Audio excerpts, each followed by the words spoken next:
G'day. So, excuse the wind, it's just a bit windy out here today.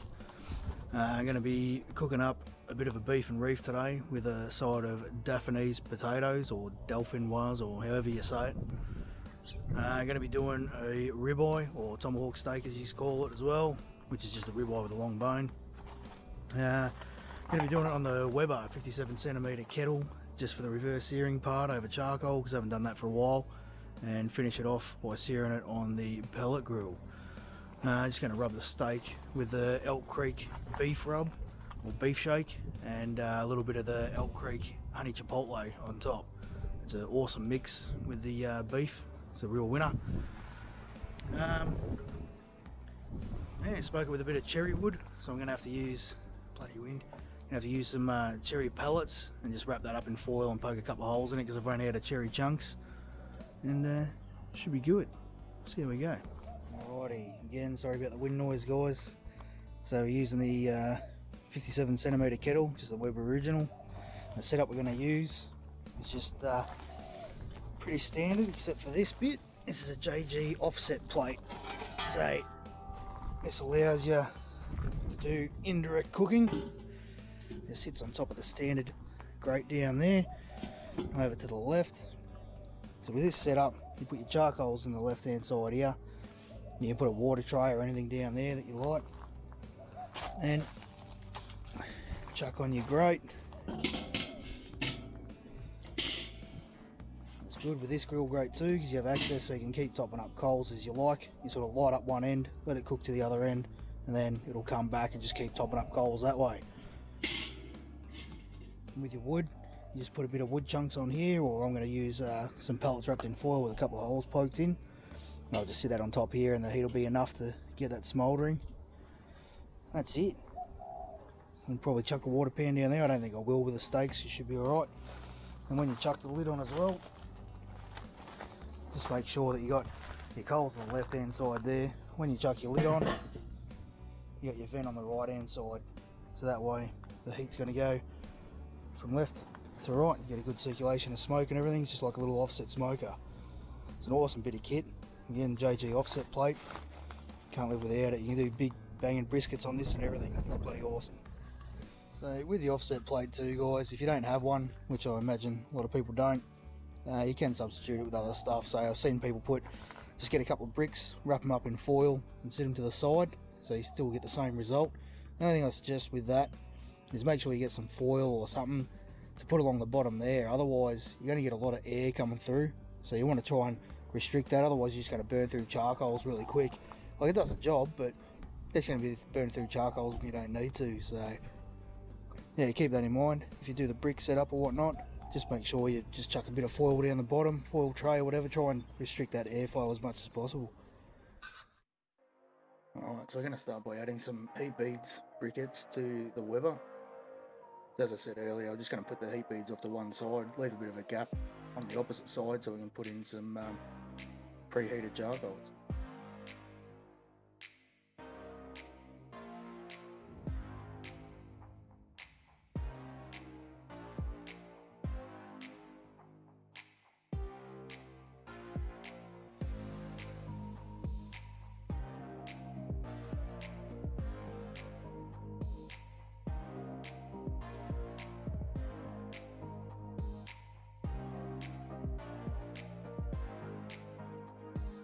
Alright, so as I said, heat beads charcoals or briquettes. Just going to put in a couple of handfuls into the charcoal chimney.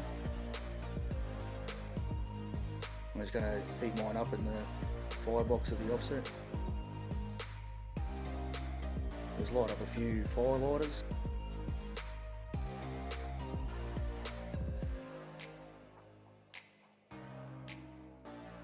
You can use paper or whatever you got laying around to chuck under the chimney, but I'm just using fire lighters, nice and easy. Just chuck the briquettes over the top. While that's going, I'm just going to preheat the pellet grill as well. So I'm going to get this to 300 Fahrenheit to start with, which is about 149 Celsius. And that's just to start off the potatoes.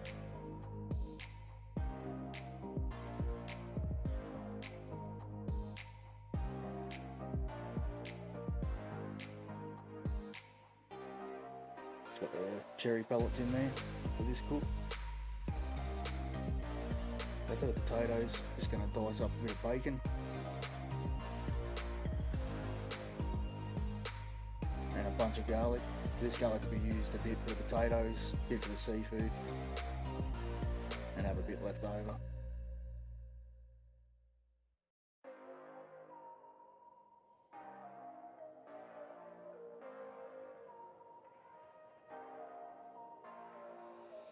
Just finely chop them.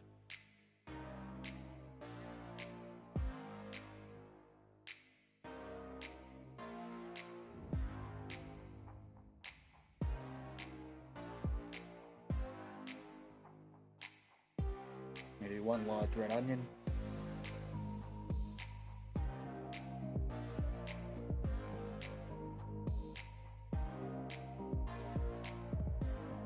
Chopped up. And some potatoes. I think I've done around 1 kilo of potatoes here. Depends on what size tray you're using. You want a nice sort of flat layer of potatoes in your tray. You're just going to fry up the bacon with a bit of garlic.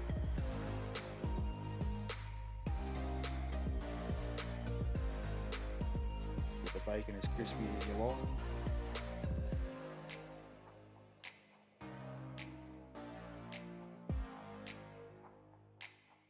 Toss that into a tray with the potato and the onion.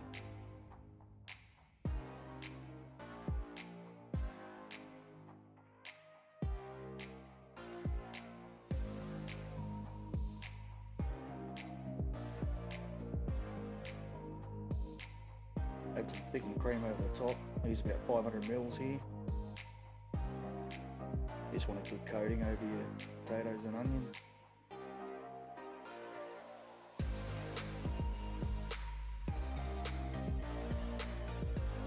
Salt and pepper. And with the salt, I don't add too much because I'm going to put anchovies on this. You don't have to have anchovies if you don't like them, just add extra salt. But I just love the flavour that the anchovies give to this dish.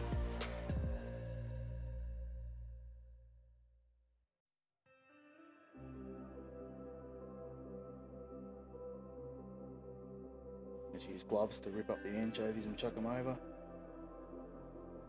I've got the gloves on, just give it a stir up with my hands.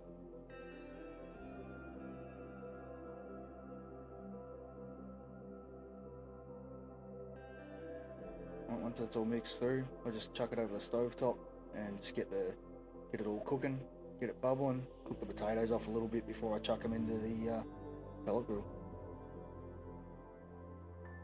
Here I just chuck a bit of thyme over the top. You can use fresh thyme or a bit of dried thyme. I just have dried thyme.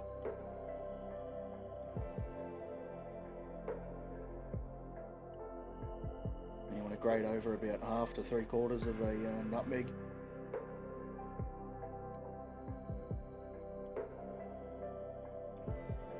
Give that a mix through.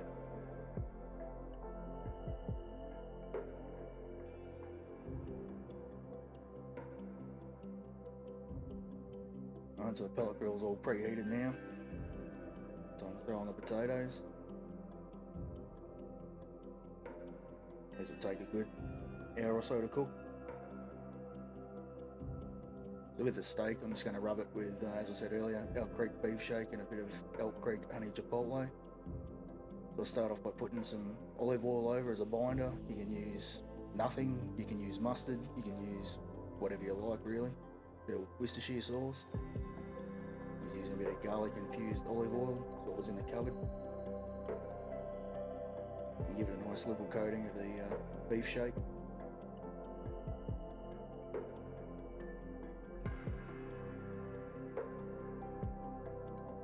Make sure you get all the edges. Don't go light on this stuff, you need a bunch. Then chuck on some of the honey chipotle as well over the top.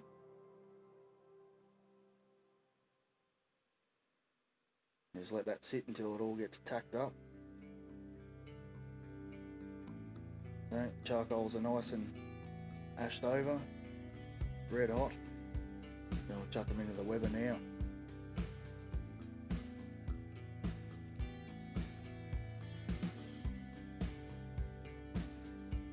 Always got to slow-mo your charcoals going in.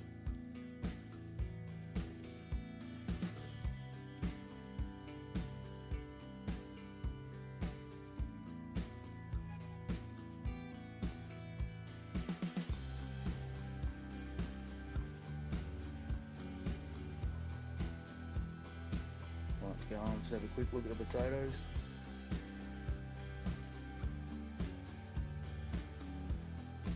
And then flip the steak and rub the other side. Alrighty, so the Weber's at about 250 Fahrenheit now, which is around 121 Celsius.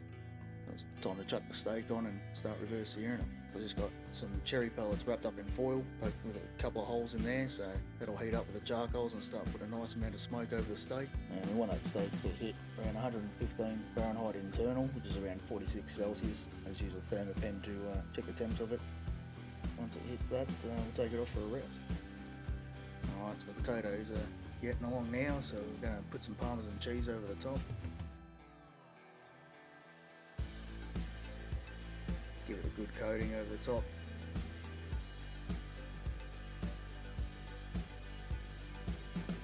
And let that keep going. Right, so the steak's hit 115 internal, 46 Celsius. It's time to take it off and rest it, and I'll let it rest for about 20 minutes.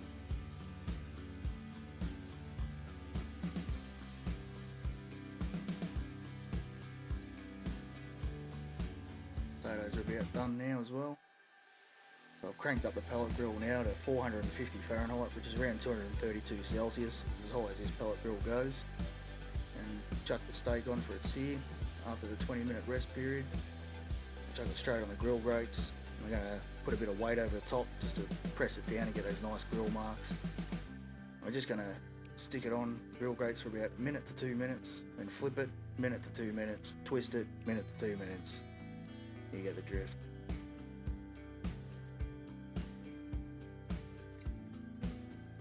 The steak's already cooked, so this is literally just putting some colour over the top of it, getting some nice grill marks. Get a nice crust on the outside. So now the steak's done, we can start working on the seafood. So I've just got a squid tube here, cut it up into calamari rings. And I made a bit of a flour mix, so it's just a bit of flour, salt and pepper, a bit of that Parmesan cheese in there. You can add whatever you like into your flour dredge. I'm going to be deep frying these in some veggie oil. Give it a good mix in the dredge.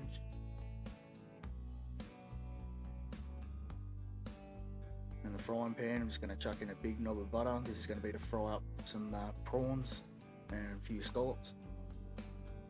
Check the temp of that veggie oil. So we want the temp of the veg oil to be around 350 Fahrenheit, around 200 Celsius thereabouts. Once that butter's melted on a medium heat, I'm going to get those prawns in, start frying them off. So only give the prawns a few seconds, and then I chuck the scallops in as well.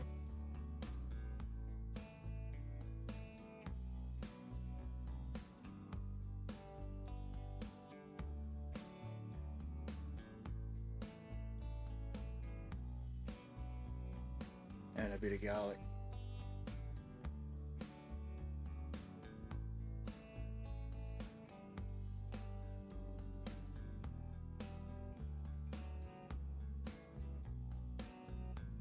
It's got half a dozen scallops to chuck in there.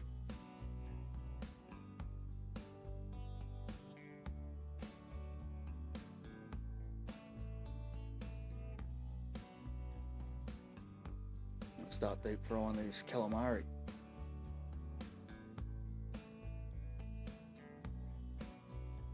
Doesn't take too long in the oil, probably a couple of minutes and they're done. Just keep a close eye on them. I'm getting some of that honey chipotle rub and just putting a little bit over the seafood there. Then I add in, going to make a sauce with the juices of the pan, so I'm just going to add in about a tablespoon of flour.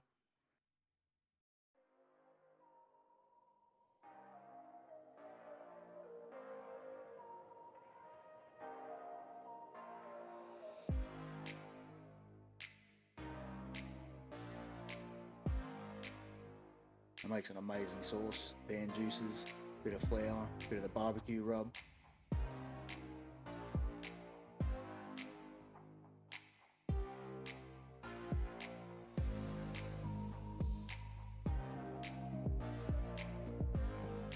The the seafood's all cooked, I'm just going to add the calamari in with the rest of the seafood and give it a quick mix through.